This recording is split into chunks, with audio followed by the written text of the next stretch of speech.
ಮಾಜಿ ಪ್ರಧಾನಿ ದೇವೇಗೌಡರ ಪತ್ನಿ ಚೆನ್ನಮ್ಮ ಅವರು ವಿಧಿವಶರಾಗಿರುವಂಥದ್ದು. ಚೆನ್ನಮ್ಮ ಅವರ ಅಂತಿಮ ದರ್ಶನ ಪಡೆದಂತಹ ಮಾಜಿ ಶಾಸಕರಾದಂತಹ ಮಹದೇವರು ನಮ್ಮ ಜೊತೆ ಇದ್ದಾರೆ, ಮಾತನಾಡಿಸ್ತೀನಿ. ಸರ್, ದೇವೇಗೌಡರಿಗೆ ಒಂದು ರೀತಿ ಬಲ ಆಗಿದ್ದಂಥವ್ರು ಚೆನ್ನಮ್ಮ ಅವರು ಇವತ್ತು ನಮ್ಮನ್ನು ಬಿಟ್ಟಾಗಲಿರುವಂಥದ್ದು ಏನೇ? ಚೆನ್ನಮ್ಮ ಅವರು ದೇವೇಗೌಡರ ಕುಟುಂಬಕ್ಕೆ ಒಂದು ಕಂಬದಂತಿದ್ರು. ಬಹುಶಃ ಆ ಕುಟುಂಬದ ಏಳಿಗೆಗೆ, ಆ ಕುಟುಂಬದ ಅಭಿವೃದ್ಧಿಗೆ, ಮಕ್ಕಳ ಪೋಷಣೆಗೆ, ದೇವೇಗೌಡರ ರಾಜಕೀಯ ಜೀವನದ ಉನ್ನತ ಸ್ಥಾನಕ್ಕೆ ಏರಲಿಕ್ಕೆ ಚೆನ್ನಮ್ಮ ಅವರ ಕೊಡುಗೆ ಅಪಾರವಾಗಿದೆ.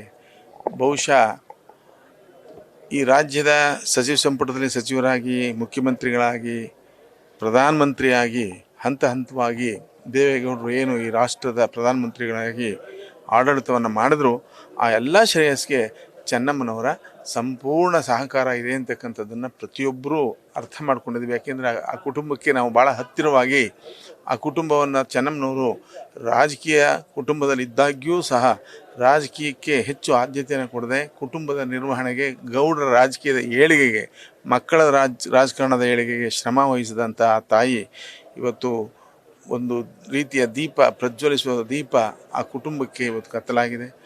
ಬಹುಶಃ ಏನು ಇವತ್ತು ಗೌಡರ ಕುಟುಂಬ ಹಾಗೆ ರಾಜ್ಯದ ಜನತೆ ಗೌಡರ ಕೊಡುಗೆ ಏನು ಅಂತಕ್ಕಂಥದ್ದನ್ನು ಈ ರಾಜ್ಯದ ರೈತ ಕುಟುಂಬದವರು, ಸಾರ್ವಜನಿಕರು, ಹಾಸನ ಜಿಲ್ಲೆ ಒಂದೇ ಅಲ್ಲ ಇಡೀ ರಾಜ್ಯದ ಸರ್ವತೋಮುಖ ಅಭಿವೃದ್ಧಿಗೆ ಗೌಡರ ಕೊಡುಗೆ ಏನು, ಆ ಕೊಡುಗೆಗೆ ಚೆನ್ನಮ್ಮನವರ ಸಹಕಾರ ಏನು ಅಂತಕ್ಕಂಥದ್ದನ್ನು ಸ್ವಲ್ಪ ಅಂತರಾಳದಿಂದ ಯೋಚನೆ ಮಾಡಿದಾಗ ಮತ್ತೊಬ್ಬ ನಾಯಕ ಅಥವಾ ಚೆನ್ನಮ್ಮನಂಥ ಧೀಮಂತ ರೈತ ಮಹಿಳೆ ಸಿಗಲಿಕ್ಕೆ ಸಾಧ್ಯ ಇಲ್ಲ ಅಂತಕ್ಕಂಥ ಮಾತನ್ನು ಹೇಳಿ ಇವತ್ತೇನು ಚೆನ್ನಮ್ಮನವರ ಅಗಲಿಕೆಯಿಂದ ರಾಜ್ಯ ಮತ್ತು ದೇವೇಗೌಡರ ಕುಟುಂಬ ಕತ್ತಲೆಯಲ್ಲಿದೆ.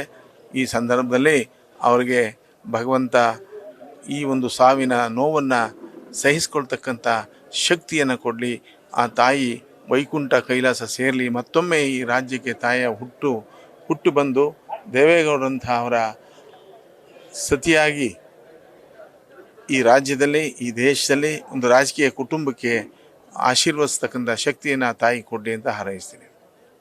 ಇಷ್ಟು ಮಾಜಿ ಶಾಸಕರಾದಂಥ ಮಹದೇವರ ಮಾತಾಗಿರುವಂಥದ್ದು. ಕ್ಯಾಮ್ರಾ ಪರ್ಸನ್ ಅರ್ಷಿತ್ ಜೊತೆ Nandish, news first, Hassan. News first, ನಿರ್ಭೀತಿಯಿಂದ ನಿಮ್ಮ ಪರವಾಗಿ.